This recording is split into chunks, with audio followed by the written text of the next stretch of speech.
नमस्कार मंडळी, ऑर्गॅनिक गार्डनिंगमध्ये तुमचं स्वागत आहे.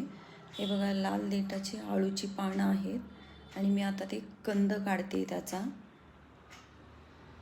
तुम्हाला माहिती आहे का, अरबी कंद म्हणजे हे आळूचे कंद असतात आणि याची भाजी बनवली जाते. कारण हे कमी चरचरणारी लाल देठाची आळू असते. हे आलं आहे, या आल्यामध्ये ना केसर बिलकुल नाही आहे, बिनकेसराचा अद्रक आहे. आता हे स्वच्छ पाण्याने धुवून घ्यायचं आहे. 3-4 पाण्याने धुतल्यानंतर बघा, हे तुम्हाला असं दिसेल.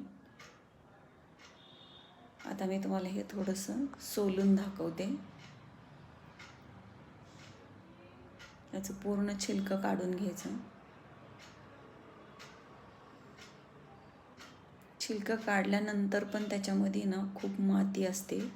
ती माती पण एकदम स्वच्छ पाण्याने मीठ टाकून धुवून घ्यायचं. आणि आत मात्र कंद पांढरा शुभ्र असतो आणि त्याला चिकटपणा खूप असतो त्या कंदाला. हे लाल देठाचं असल्यामुळे थोडंसं हे लालसरच तुम्हाला भेटणार.